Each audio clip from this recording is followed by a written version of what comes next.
Joined now by Shannon Griffith from Hoosier Tailgate, talking some football, which anytime I say that in December, January, I'm like looking around. Who's punking me, man? Who's punking me? That's right. But it's actually a conversation piece now as Indiana continues to solidify their roster pretty much in place. But since we've spoken last, one of the things that did happen was Philip Dunham, a player that played significantly last year in the defensive backfield, had announced that he was coming back, changed his mind, guess couldn't find a team or whatever, and then that tweet disappeared, and the thought is that there was either no communication or a lack thereof, and I'm sorry, we've moved on. It's like the boyfriend kind of trying to come back and act like nothing happened. Hey, are we still going out Friday? And she's like, I'm sorry, I have plans. Well, that's kind of happened a couple times to me through the years. Yeah, well, why do you think I could so easily come up with that scenario? You got a response. I usually got no answer on the phone. No voicemail back in those days. That was a little, I guess you could say, ironic in some respects. I think it's just more Curt Cignetti. It's Curt Cignetti solidifying. This is Curt Cignetti. Yeah. Well, and I think he probably gave a deadline to a lot of those guys that if you're thinking of coming back, we need to have a meeting prior to X date. And if we don't have that meeting of communication by this X date, then we're just going to assume that you're moving on. And I'm not sure how the portal actually works when it comes to a kid on a scholarship, whether they lose it or they jeopardize it or how all that works. But it's very evident that communication had not been had. And like you said, they had moved on.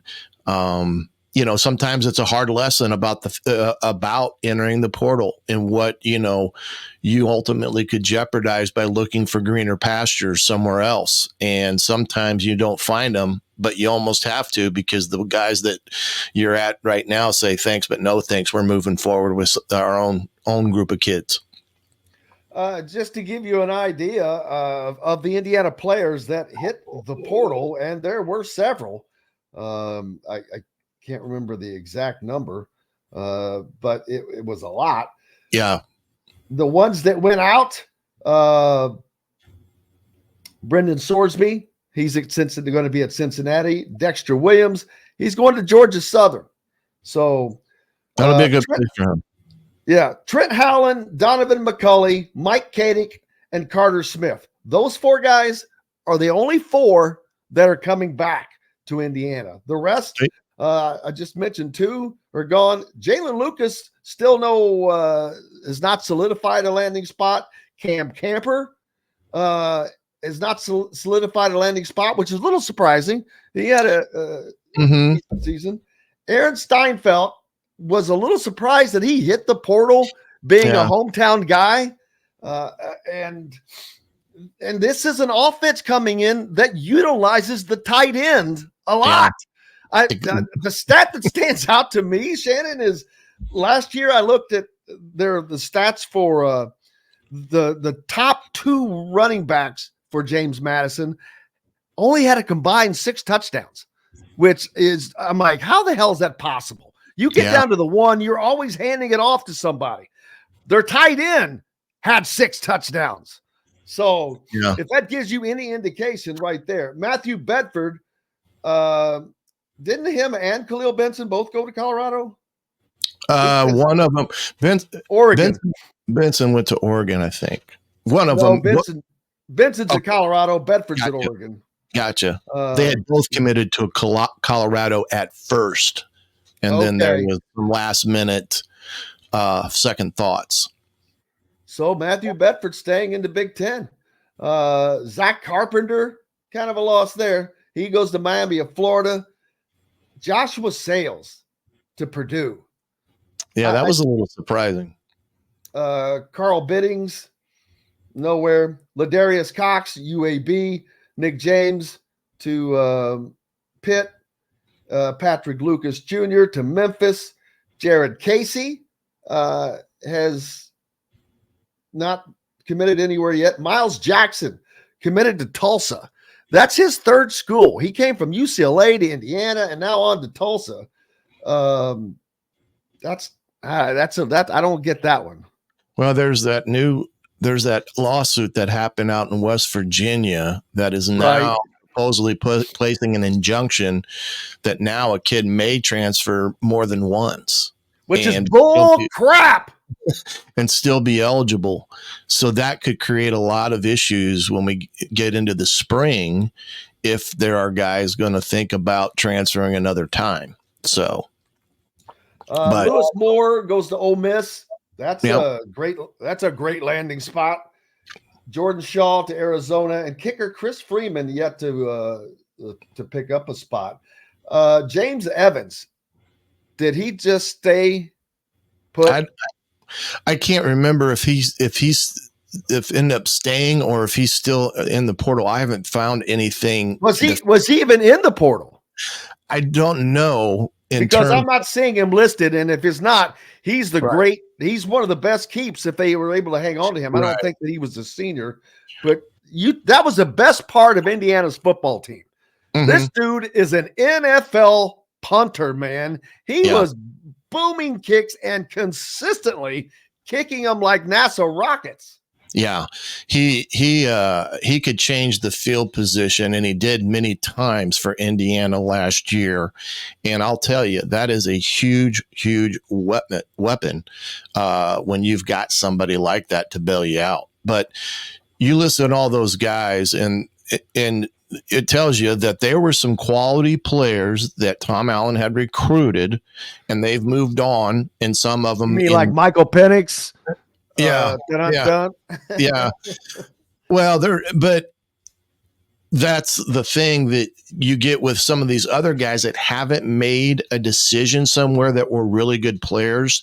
You then have to start thinking, okay, is there an academic reason why they haven't made a decision yet? And they're going to have to stay at Indiana through the entire year to get their grades back up so that they can maybe go somewhere else that hasn't been released yet. So, Harris and Camper and, some of these guys that had some significant playing time, it may be an academic issue. And that may be one reason why they didn't take him back if they tried to come back. I'm trying to figure what was his number, James Evans. Didn't he have like a high number? I want to say it was in 70 or 80 something. It was. There we go. He's listed as a junior, and he's on the roster right now. So, like I said, I haven't heard one way or the other on him, and I would doubt that Cignetti would let somebody of that magnitude slip away without a fight. Yeah, no, he's still listed, and he was never listed as being in the portal. So. You got that going for you. It's going to be interesting. 9 transfers from James Madison. That's a lot, man, from any one team. And can all of those guys play at the Big Ten level? Well, that's going to be the question. Now, a lot of that, I think, again, that when the staff that moved on with him, these are the guys that they identified that they wanted to take with them if they entered the portal because they had a belief in them. Now, sometimes that belief is this guy's going to be a good depth guy, a number 2 guy potentially if he does not win a position. So we do no wrong by not taking him because we know what we're getting. And I think that's a comfort for sometimes a coach that what you're getting in a kid. So I don't know. Time will tell. I think a lot with spring ball will tell in terms of maybe how some of these kids are going to do. But I think they got one of their big tight ends that came with them from James Madison, and he's a stud. I think he'll be a guy that'll compete for playing time. And so I would say I feel comfortable with what they brought. in terms of watching what they have. Now, projecting them is another story. But when some of them are in those skilled positions, wide receiver, running back, you get, the guys that I worry about is the linemen, because it's a different beast. Now they brought a couple really good offensive linemen. Now the question is, will they be the type of guys that can step in and play right away? Time will tell. But I feel comfortable with what he brought and what he solidified, because I think they're solidified in the quarterback room, running back room, wide receiver. Offensive line is going to be a question mark until they prove it. But I feel comfortable with Bob Bobstead. They're leading the charge up front. And then defensively, I think they got Phillip back. I can't remember his last name. Is it Bellitti? Is that how you pronounce it? Phillip? Yeah, the D-line? I think so. He made it announced that he's coming back. Yeah, just the other day. And I think that was a huge one because he was such a big part of that defensive line. And then they're still recruiting, I think, their top wide receiver,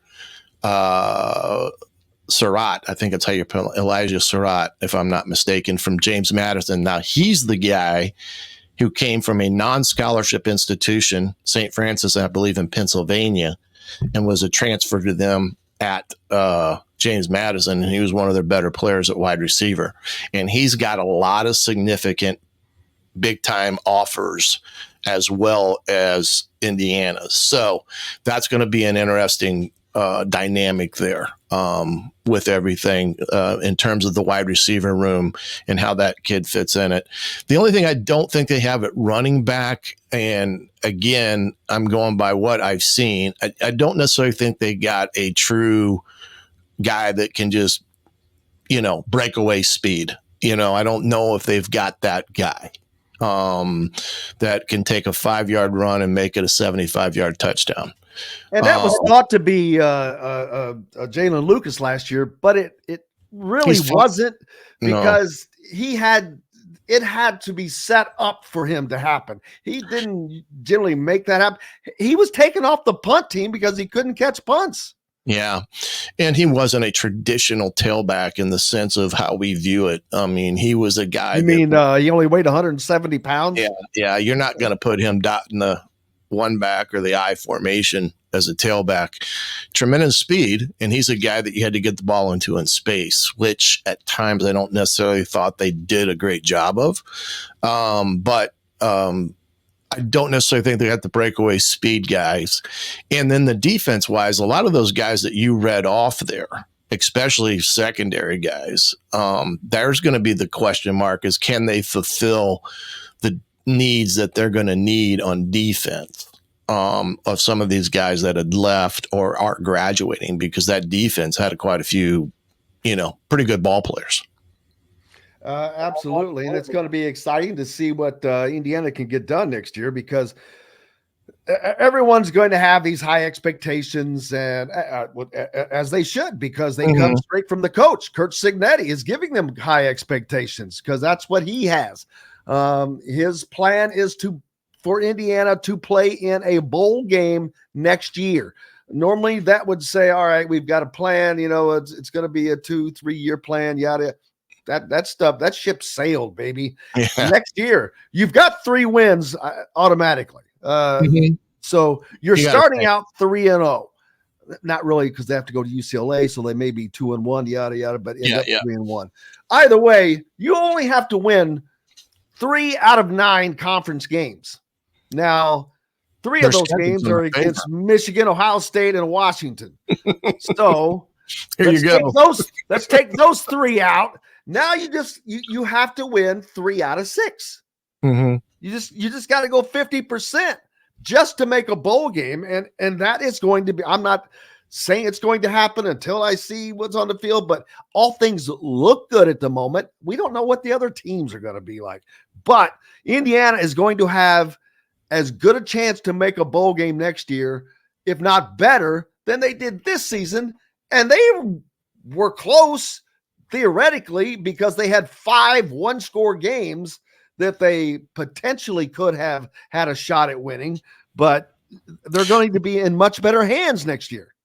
Well, the glass is half full in the mentality of everyone. You look at the schedule as it pertains to their home games. You like the attitude and enthusiasm that the head man has. I really enjoyed my talk with Rourke, the kid from Ohio University. I think he's top notch kid, talking to him. And, I really like the quarterback room. Alberto, Tyler Cherry, Rourke, and then, throw Taven Jackson in there and Brock Lowry. I think you're going to have a heck of a competition there. But the enthusiasm, the schedule, home games, I think what you say, they had 7 or 8 home games next year, if I'm not mistaken. Yeah, you would really be disappointed no matter who's the head coach if you don't get to a bowl game with 8 home games.